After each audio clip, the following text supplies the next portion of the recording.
This guy's garage. Oral questions, questions orales, l'honorable chef de l'opposition.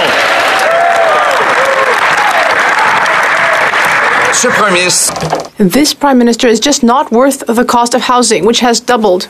He promised to make it affordable more than 8 years ago, and yet the cost has doubled. And now we're learning that in Montreal, rent has gone up by 14% after the inflationary spending that increased red tape. When will this Prime Minister follow my common sense plan to take taxes and red tape away to build affordable houses and apartments? The Honourable Government House Leader.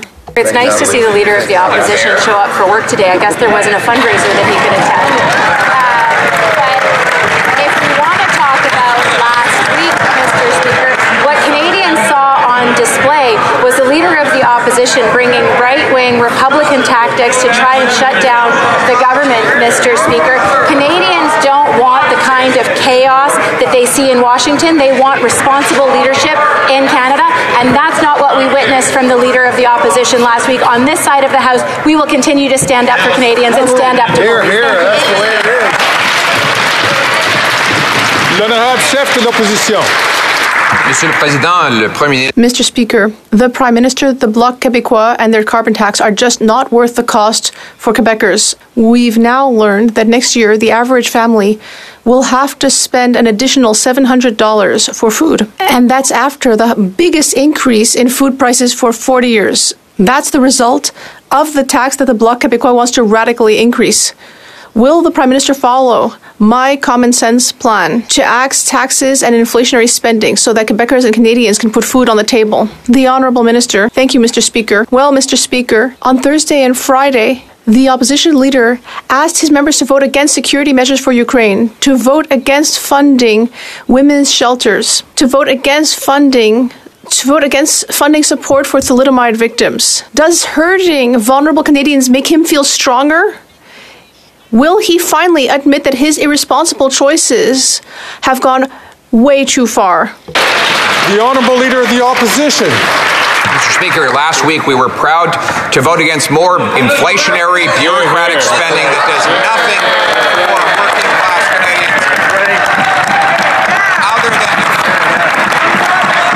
than to cause, if more government spending were to solve the problems, we wouldn't have 2 million people lined up at food banks and 9 out of 10 young people unable to afford a home.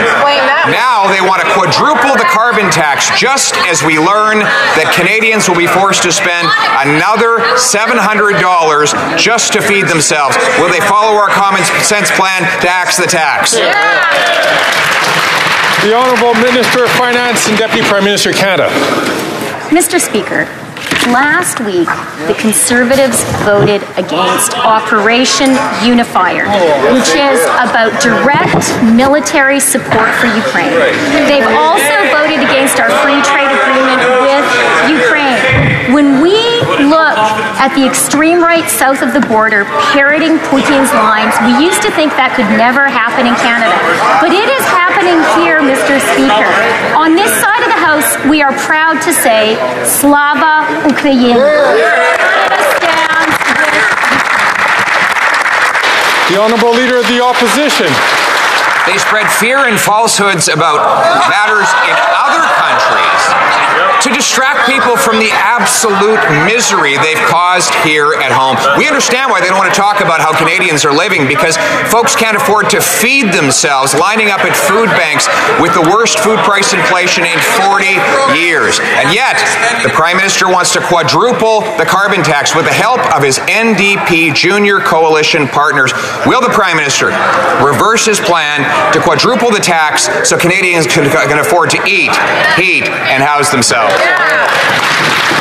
The Honourable Minister for Housing, Infrastructure and Communities. Mr. Speaker, it's interesting to see the opposition leader run from uncomfortable questions that are being put to him on the floor of the House of Commons. Let's look at some of the voting record that they demonstrated last week when it comes to saving people money and reducing the cost of housing. He's made clear his personal constitutional position is the government has no business investing in housing. But individual members of Parliament have the opportunity to stand up and be counted when there is a vote on the floor of the House of Commons. They said no to investments in affordable housing. They said no to thousands of apartments. They said no to housing for Indigenous communities, to emergency shelters for women and girls, and they said no to funding for homeless veterans. They should be ashamed, Mr. Speaker. The Honourable Leader of the Opposition.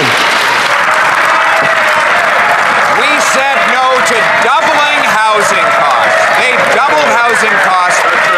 Mr. Speaker, they doubled housing costs. That's the reality.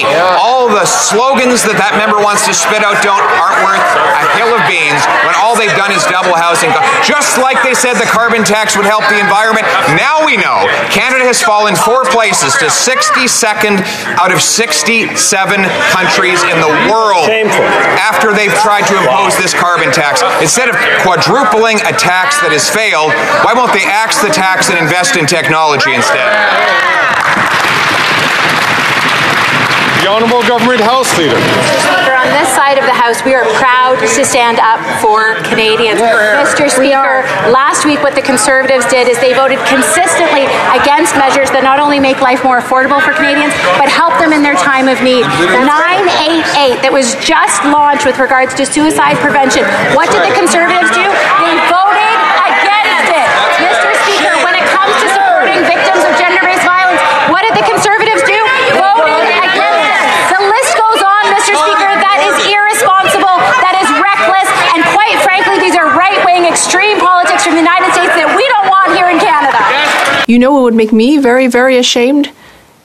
It would make me very ashamed to know that a child who on their Christmas list asked to know that some children ask for a gift card in their list to Santa because that's what they want, to be able to eat a square meal at Christmas. That's embarrassing. That's shameful. When will the Liberals understand that their plan isn't working, that they just want to quadruple the carbon tax, which will make the situation worse for all Canadians and Quebecers, Mr. Speaker? The Honourable Minister, Mr. Speaker, this is a shocking claim when we know that the Conservatives are just trying to change the subject so they don't have to talk about what they did last week. It's shameful, and in fact, it's a betrayal towards Canadians. The fact that they voted against our measures, against food banks, against housing and women's shelters, against Ukraine, Mr. Speaker. Who's telling them what to do? I mean, their leader just seems to be taking direction from Donald Trump in the U.S., Mr. Speaker.